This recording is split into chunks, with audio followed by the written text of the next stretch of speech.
Kacan.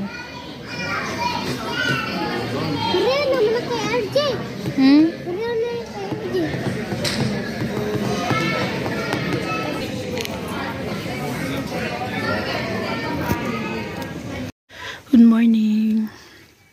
Yeah, sobrang labig guys. Grabe. 8:53 na ng morning. Pero grabe yung buhag. Pagka kapal pa rin ang pag niya. Guys, tingnan niyo yung snake plant ko. Ang ganda niya na, no? Umano siya, dumami siya. Yan. Tsaka yun, no?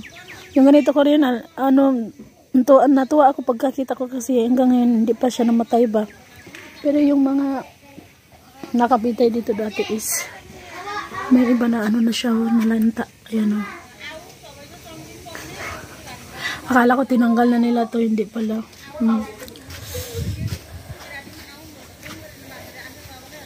Yung mga baldi dito pa rin sa labas. Yan, may pintura yan. May pintura yan. Itatapon ko na sana. Dalawang yan yung sobra yun yung dilaw. Tapos yung parang light purple. So yung dilaw hindi na siya pwedeng gamitin.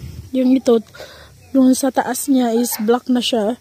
Pero nung tinapon ko yung tubig na nasa loob ng pintura is okay pa naman yung niya, kaya itinabi ko na muna, sayang din, baka magamit ko pa. Kasi sa loob ng bahay guys, may mga side na umitim, may mga bakas na itim-itim ba. Lalo na yung sa may living room, banda sa may bintana, may nagmo-mold siya. Tignan nyo, ito rin, buhay na buhay pa rin. Ito lagayin ko ng bigas, inanuhan ko muna, binabad ko muna ng tubig dahil nung umalis kami may natirang bigas dyan na kaunti. Nag-ano na siya, nag-mold na rin siya. So tinapon na rin tinapon ko na rin. Yan. Nilabas ko muna yung mga botol ng mineral. Although wala naman tong mga laman. Yan, sa dyan, sa dito. Nagkatag pa talaga kasi hindi pa talaga ako, inuno ko muna talaga yung sa loob. Yung bulaklak ko. Ito dati kakatanim ko lang. Ang liit pa niyan. Ito at saka yung doon. Grabe, ang ganda na. Dumami na siya. Tapos ayan. Ito yung na sofa na babanlawan ko na lamang. Doon ko tinilagay dati kanina ay kahapon pero nilipat nila dito. Kasi para daw madiligan yung patatas. Yan. Yung kamote ko rin guys. Dahon ng talbos ng kamote. Ang ganda din. Yung kurtina yan. Lalaban ko ba yung kurtina yan ng kitchen. Tinanggal ko muna kasi lalaban ko nga yan. Tignan nyo guys nagkapunit-punit na yung dito, floor mat. Hindi na talaga siya magamit. Ayan makikita mo talaga siya na gabok na jud siya. At saka ito yung pinaka ko guys. Kasi tignan nyo, ang laki niya na.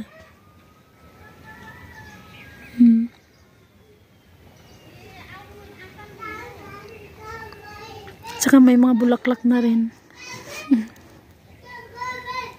Ayan ang dami Ayan Ayan dun pa.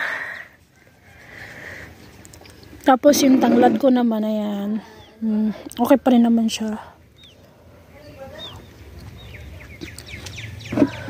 Yung talbos ng kamote guys, umano na talaga siya doon.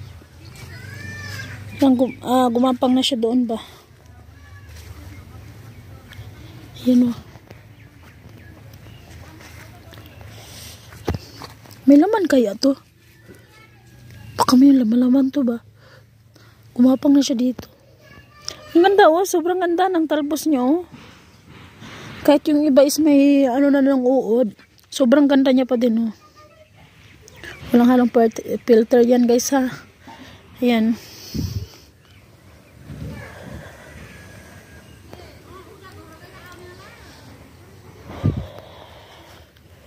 Halos lahat ng mga gilid-gilid dito is ginawa nila ng parang daanan ng tubig. Tapos dito rin inanuhan din nila ng daanan ng tubig. Mga bulaklak. Ito mo, tinanim siguro to nila. Sinadya siguro to nilang tanim. At saka yung lemon, ano ko dito, yung lemon na tinanim ko dito, nilipat din doon. Andun din, oh. Tinabi silang dalawa.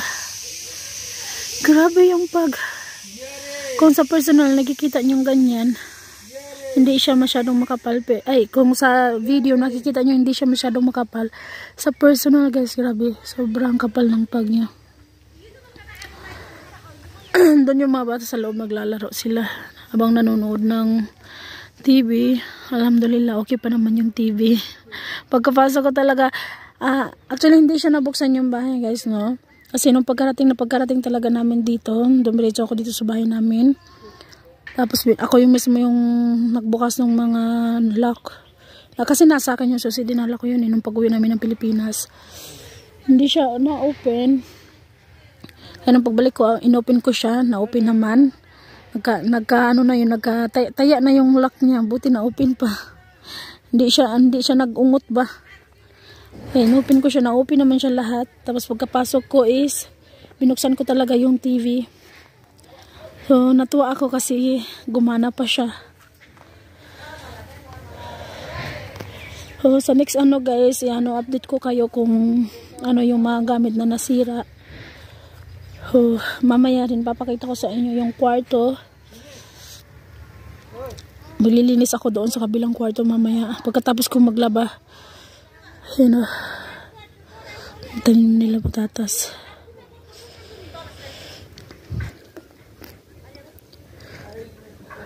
Patatas, mustasa.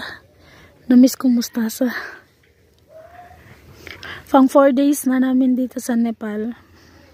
Yan.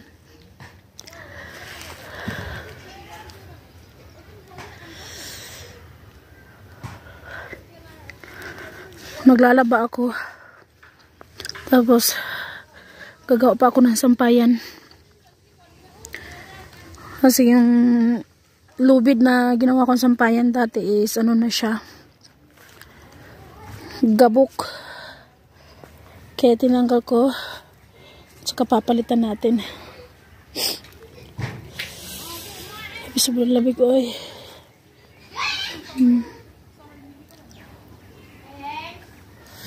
Yun sa baba din ng dingding namin, nagkaitim-itim din. Yun o.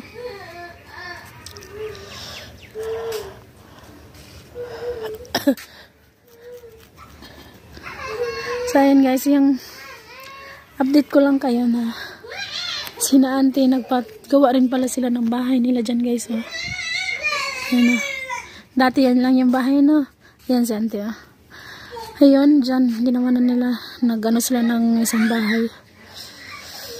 Maganda yung ginawa nila guys. Sinignan ko sa loob ng isang gabi. Ng isang gabi. Ganda sa loob. Ayan. Tapos dyan din, may mga bagong kapitbahay na tayo. Ang daming pinagbago. Tsaka yung, dito yung palengke guys. Di ko talaga natandaan.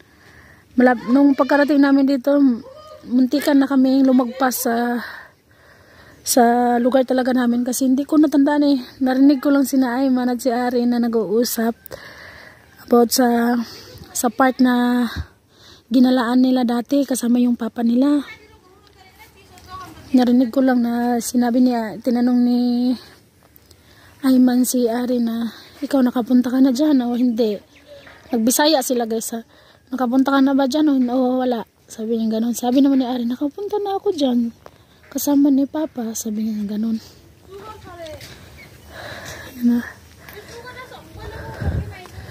Kaya nung tinignan ko,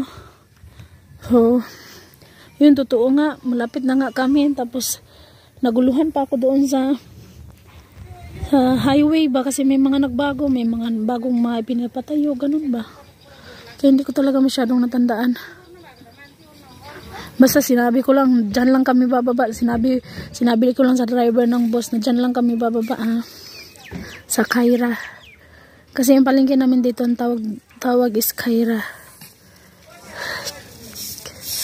Ayan.